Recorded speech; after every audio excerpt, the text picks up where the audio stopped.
Hello again, folks. This is Old Buck Dave with episode 178 of the Two Old Bucks. And with me none other than Yeah, your partner and old buddy, old Buck Dell. Old Buck Dale. Good to hear your voice. Even though we can't be together again. Of course, we spent a lot of time together yesterday. So Had a lovely time. It was we did have a lovely absolutely time. great visit. No pressure, no pressure visit where we were not under any pressure to stop our conversation or finish our coffee anytime sooner. It was We good managed to cross the road safely. yeah. So some guy tried to buy a car from me that wasn't mine. I said, I'll give $20 and it's yours, man. Yeah, that was funny. Yeah. You were just standing next to looking at it. It was I was just old looking at Plymouth, it. and the guy quickly offered him to sell it to him. He said, I'll buy that from you. I said, okay. He didn't come up with Interesting. Well, he did go to the cash machine there, but I don't think he was doing that for us. But it was, that was funny in that the fact that we're sitting together, and the first thing I did was return a stolen shopping cart from one of the local supermarkets, and all the people thought I was stealing it. So I moved that. Yeah, who knew there was such a thing? Yeah. I moved it from the woods into the public domain where they could see it, and then they would be able to go and refetch it. But just walking across there, we dodged some traffic. We had some fun. We had a coffee. We always meet a little stranger along the way, and that couple hundred yards of walking. So, well, I thought the funny thing though of your Dudley Do-Right attempt there was you had to wheel that on one leg because it had that boot thing came over the front and something else came out of the back, so you couldn't pull it back. This was fun to watch, folks. Here's Dale. He's got this on the left rear leg is the left rear wheel is the only wheel touching the ground, and he's trying the only wheel would turn across on the parking lot. Oh, that's a good citizen for you right there. That's very impressive. Very impressive. I try to return those shopping carts. They move them all over the place and put them in odd places and drop them, and I try to return them. But it looked like, the traffic was stopping. I was pushing it there. It looked like I was somebody more nefarious. But anyhow, it'll be collected by now. I'm sure it's already gone. So anyhow, it was a good time. So it was a good time. Since I saw you, I did a little painting, and I admit that I'm starting to get pretty better at painting. Pretty better. Yeah, I get pretty better. Moving towards good. Okay. Yeah, I painted that's past good. Good, better, best, and all that. You're getting best at painting. Yeah, nice and slow. Nice. Didn't make a big mess. Didn't make a mess. Taped things off and painted it nicely, and then I took a nap. And then you took a nap. You deserved it, right? I deserved it. You deserved it. So, well, good for you. That's good. I am not the world's greatest painter, I must admit. My wife is. She's the painter extraordinaire. She can draw that line of paint down the edge, in the corner without, no taping or anything. She's really good at it. Still have a steady hand. That's good. Yeah, she has a steady hand and a steady eye, I guess. Yeah. So, hey, by the way, happy Pi Day. It is Pi Day. For those who are curious, we are recording this on Pi Day, which would be 3/14. Yeah, 3.14. And I thought when I saw that, that's where I saw that. And they advertised by a pizza joint. Okay. Celebrating Pi Day. And I said, there you go. Take advantage of everything. Pi. So you probably don't know who's got the record for memorizing the most digits of pi. Or do you? I don't. How many digits do you think this guy memorized and got correctly? 100? Close. 100,000.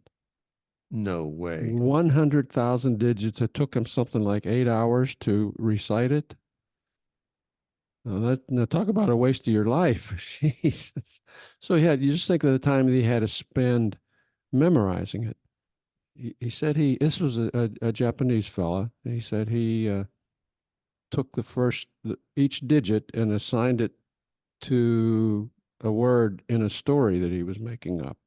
So he basically had to memorize this story. Hats off to that dude. NASA only needs 16 digits in their calculations. Okay, getting to the moon. 16 is enough for them. Always fascinated by that number being not an even number. You know what I mean? That it doesn't go Forever, like 6 digits or something and just makes it it's very, very simple. But apparently, forever repeating. Forever yeah, repeating. Yeah. yep. So, well, So, that's interesting. hey, we've got an anniversary here also. An anniversary, kind of like a wedding anniversary, or what kind of anniversary? It's not exactly a wedding anniversary. It's the 150th anniversary of the creation of the jock strap. So what do you think of that? You're speechless. I am, the stuff that's flashed through my mind immediately. That mentioning of that device, That device. immediately the things that went through my mind and that it's clear as bell. It flashed right back to the old days. The old Back days to in the in old the days gym. when you I am were telling you what's the truth. It just talk about a trigger. is it a There good you go. trigger or a bad Well, it was trigger? funny. That was funny stuff. I mean, we were It's just growing useful. up. It's a useful piece of clothing for It was particular. indeed, and it was Yeah. important Yeah. to the programs that we were playing sports in, Yeah. and at least I mean that's what they said. So Yeah. we suited up in those things, and You know we. what I recall when we were playing sports and we were getting issued our jock straps. And of course we all but at the risk of, I'm not going to get too graphic here, but Right, true. of course people may or may not know that they come in different sizes like small, medium, large, extra large. Now those sizes, that's the waistband, okay? That's the elastic Right, that's the waistband. But waistband, we right? didn't know that. But we thought it was something else, okay? It's like, oh, I need a large. Oh, I need an extra large. These things are falling off of us. Yeah, they technically needed to fit you They needed to properly fit you. Yeah. to provide any Yeah. kind of Yeah. safety. Yeah. Uh, They were originally invented for bike messengers riding across bumpy streets 150 years ago. there So you go. There you go. That's probably brought back. If there's any old bucks out there, remember yeah. that. I'm sure there was some flashbacks Geez. in their memory if they're listening to that. And if But anybody watched the Oscars, John Cena used one when he gave his award. I don't know if you saw that. I didn't see it either, but I did see a clip of it I later. actually saw that. I saw that, and what a build on that man. Yeah, he's And then they come out with a 9 by 12 card. Slowly, very slowly moves out. I'll tell you what, I thought that took a lot of courage, but but he did have a like a like a jock strap on. I'm sure you had to have Because something like that. I they showed some behind the scenes and it covered his back as well, his back area, his rear, the posterior. Yeah, but yeah, that was pretty yeah. funny. Yeah. Hey, here's something we missed, unfortunately. Hmm. The Florida Man games. There are now actual Florida Man games. Kind of scary, isn't it? I did see that.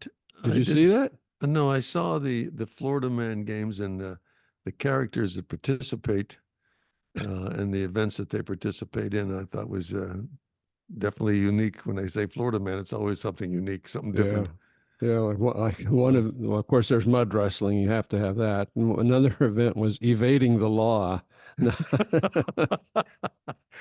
But this was up in St. Augustine here, probably a month or so ago, I guess. And yeah. cost you $45 to get in. I think the place sold out. So it's all good fun. It's all good fun. Yeah.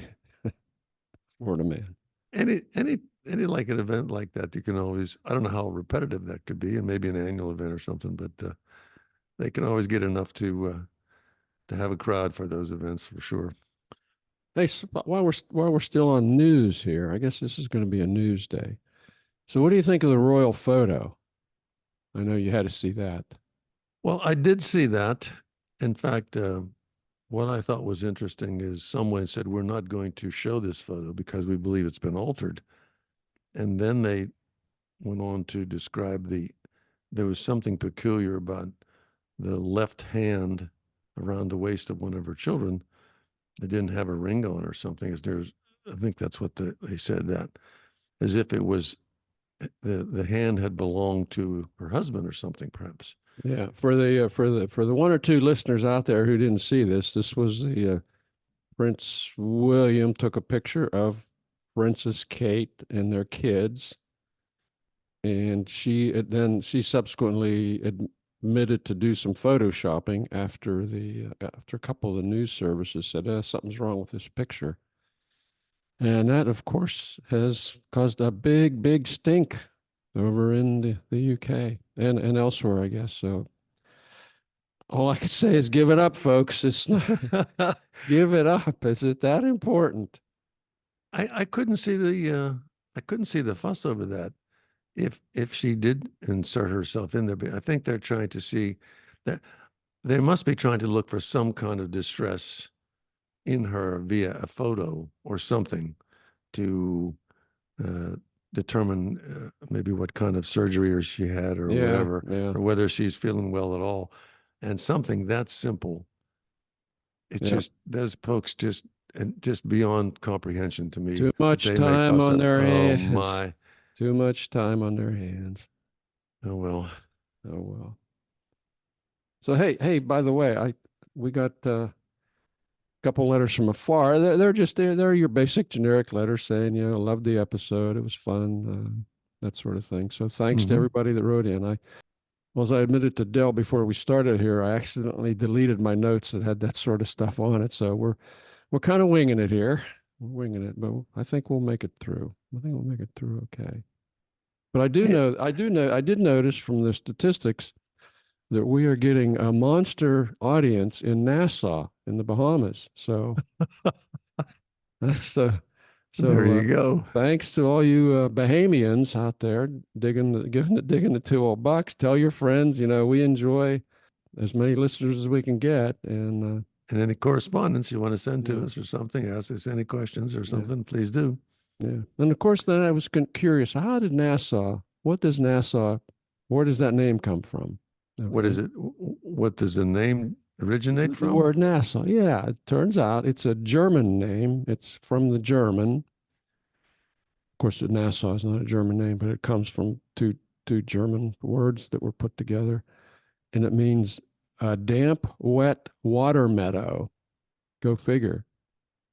And Nassau's a sort of a part of the Bahamas. That's all I can. Yeah, it's the Bahamas. It's it's an island out there. Yeah, it's a little island. I guess enjoy the water meadow, folks. But well, that's interesting. People, we find that stuff interesting. When we're just talking amongst ourselves, there's a lot of stuff like that comes up. We were talking the other day. Remember, we was looking at some electric bikes. Yes, we were. We were looking at, and they're everywhere down where we live. I mean, there's just a lot of very, I think, expensive and relatively reasonably priced electric bikes, and they're fast.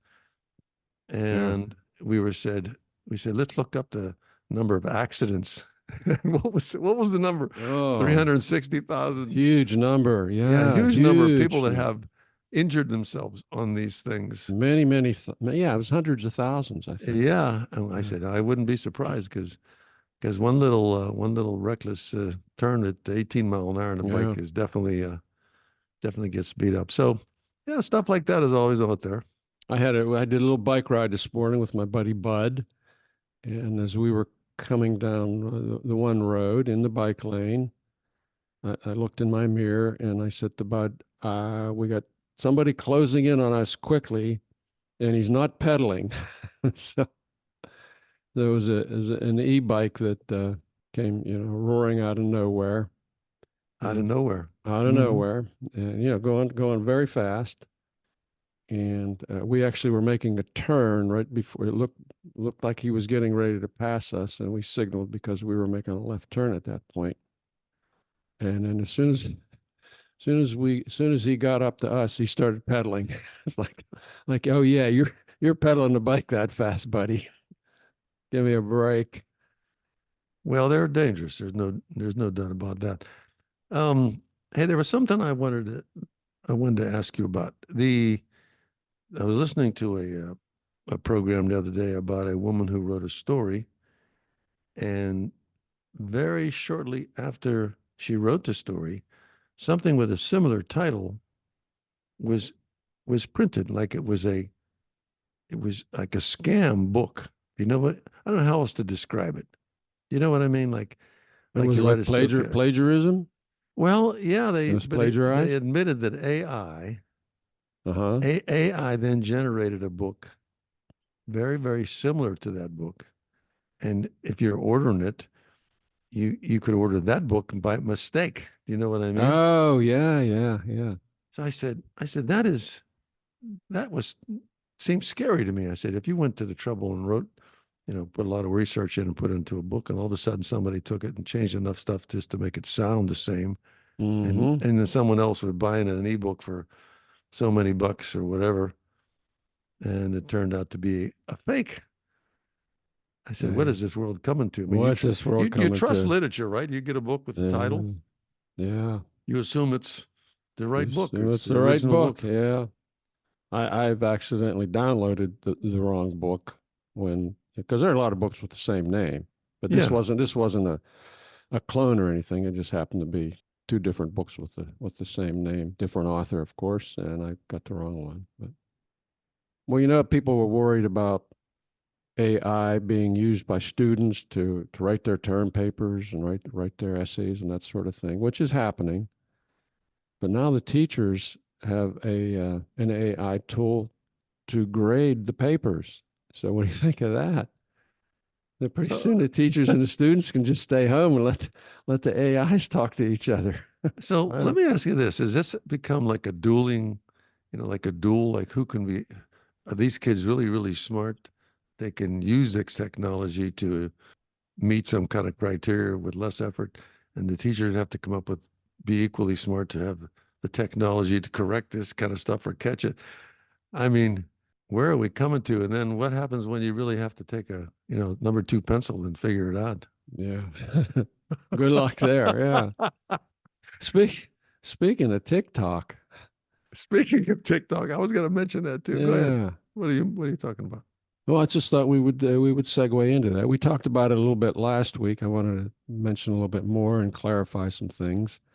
Since we talked last week, the House did pass the legislation. Only in 2 weeks. That's like a record for the House to do something. So there was a lot of panic in there. Now they've passed it on to the Senate, and I'm sure the Senate's going to take some more time. I'm kind of torn on this one, actually. The more I thought about it, I do think there should be some kind of controls put on TikTok. They're asking TikTok to divest itself from ByteDance, its Chinese owner. Of course, then maybe Google or Microsoft or somebody would buy them if they were to put it up for sale, and that would be a big coup for them, obviously. So that doesn't seem real fair either. If they don't do this, basically Apple, Google, Spotify, all the podcast platforms will cease making the app available to people. So that's one way that it's going to go away. Well, I think I told you I'm not on TikTok. I don't have the app, and I really, really never click on TikTok. But what I heard or what I listened to and what made sense to me was the ability, an algorithm has this ability to influence very subtly opinion. Absolutely. And then the announcer or newscaster, I forget who they were interviewing at the time, said if there was a position that favored um, China on some issue, they could they had enough influence to just subtly get public support for or against a topic. Yep. And really it was ever so slightly, but yet able to do that. Do you know what I mean? So ever Yes. so And gently think, that's one of I the think we concerns. A shouldn't. very subtle way, just kind of let's just slip more and more of these little 30-second videos in front of somebody that kind of gives this message that we want them to have. So Or that's one of the if concerns. yeah, I would say if you were manufacturing something and you was to slip this product in such a way that only you produced it, or you had you were the industry behind it, and you made it a very, very attractive. So just very, very subtly. And then I said, there you go. Mm-hmm. And then next thing you know, somebody that wants to buy it or they want to try it or they start acting that way. And then, Yeah. well, let's see how this works out. I'm Yeah. thinking something is going to happen there, whether they get rid of it, ban it, or whatever. It'll be all new territory. Yeah. The other concern, by the way, is of course the Chinese government can tell ByteDance, which is their owner, they say, turn over the data to us, and they will. You know, they will do it, or they will basically disappear over there. So, you know, and ByteDance is a Chinese company. It has no First Amendment rights, but you know, but the U.S. users do, and there's somewhere between, I don't know, 150 to 170 million of them, depending 100, on yeah, how. 170 million Yeah, people yeah, that may at least disclose their age. And I guess that kind of data is probably worthwhile. If out of that 170 million, you know, only 12 million or 2 million or 1 million was over 25, you know, you'd say, yeah, wow, that weird. yeah. So, Well, yeah. Speaking of age, you know, TikTok has spent $21 million in lobbying geez. against it, against the passage of the legislation. I was listening to another podcast the other day, one of my favorites, Pivot, and the host said that his 13-year-old son got a message from TikTok saying, Ah, contact your congressman. This is bad. Okay. So they're going right to the kids. You know, and he said, my son came to me and said, what's this mean, Dad? I thought you owned TikTok. He says, my kids don't know what I do. But, well, you that's know, enough right there. yeah, That's this, enough right there to yeah. scare you if they can say vote for so and so. Yep. You know what I mean? Like to have that kind of power. Well, something's going to happen. I think there's enough influence to force the issue. Uh, and it's probably one of those things where it doesn't have really that much effect on me. I don't have any personal, you know, investment in TikTok or, like I said, I don't use it. I post pictures of you on there periodically. You probably didn't know that, but Well, you I, know how to do that stuff. I would never see it because I no, don't know I'm how to not do on any of those TikTok things. either. Although, you know, Yeah. some of these other platforms are kind of a joke too. I just don't use Twitter anymore. Now X. It just, in fact, they've locked me X. out for some reason because I don't know. I don't know why, but you know, my password doesn't work anymore. So that's fine. That's fine. Oh well. Yeah. On a completely different subject, Yeah, more closer to home. let's do something different. Yeah, on a subject completely different, more closer to home. The other day, I was experimenting on building my own watch band. Um, I don't know Uh-oh. what maybe set up my to do that, but my question was, I was sewing some Velcro on some material that had Would this be a a. watch band for no, it wouldn't be. So This would be to is it, replace the wooden watch band that you got, or no, no. this is This is a little digital watch that I use for painting, and it's okay. So always. this is I another don't like it. escape mechanism. Yeah, I don't like it Okay. tight, and that I Hmm. ruin it with paint. So here's the what I'm asking you is this: when, as I was putting it together, I was gonna attach some Velcro to so I could bind it to my wrist, but the needle on my sewing machine got really gummed up with the glue on the back of the Velcro. From the Velcro. Yeah. It would down Okay. and up one time, and that was Okay. it. Yeah. Okay, so I've got this glue on the sewing needle, and of course it this will go in and out of the fabric. What would you use to take the glue off of a sewing machine needle that was, you know, got glue on it? I would try a old-fashioned nail polish remover, acetone, something like that. Probably something like Simple Um, Green wouldn't be strong enough. I'm guessing. I tried some alcohol, Okay. thinking it would dissolve it, but it doesn't do that. And Mm-hmm. so what I ended up doing to clean this needle, I also tried to use it. I was going to hand sew it too, and that one was even worse. I couldn't do it with that. The glue wouldn't let it pass through. What I use is WD-40, and Okay. what it does, it doesn't dissolve the glue. It just doesn't let the glue to adhere, and it kind of rolls it into a little tiny ball. Oh, okay. Yeah. And so I was doing this as I was doing this. You know how I amuse myself with these things, uh, and try to keep it I know, in memory until I can see you. I know some of the ways you amuse yourself. That's all I can So I'm say. looking at this. I'm looking at this little needle, and I'm Mhm, thinking, how do they get at the end of the needle, in the end of the needle, mhm. where they put the eye on the sewing machine? Unlike a regular needle, which has the hole on one end, right? And that is always a bit flatter than the sharp end. So this Okay. is the sharp end of the needle on the sewing Yep. machine needle. Yep. They're able to punch that. I would love to see them manufacture that. I would just fascinate me how they can make anything that precise, that small. That's a challenge for you. You can always Google that. It's got to be out Yeah, there. no. I'm not going to do it for you. So Okay. I'm I not can, going to do it. all right, I got to Google how do you make a sewing machine needle. They probably got something on it, I'm sure. It has to be out there. It has to be out there. But I Well, would, if I was an investor years ago, if I'd have thought about stuff, that would be something I would think. They just never run out of that. They never run out of making needles for all manner of things, mhm. and they never seem to run out of making plastic pipe and plastic pipe fittings. Well, you know what I think. So on that subject, I stand amused. You stand amused. Well, you know what I think. I think we got home from our West Coast trip and then moved the clocks ahead that night. So I had 4, not 3 hour time lag. So I think what I'm going to do is take a nap. Oh, you sound like you need it up anyhow. Hopefully you won't have any pollen issues. And with that, then I'll say this is Old Buck Dale, and I appreciate anybody listening to us. And we'll talk to you again next time. Okay, this is Old Buck Dave saying the same thing. Talk to you next week, folks. We're working on getting some new guests to be interviewed here. So stay tuned, as they say. Take care, everybody. Bye bye.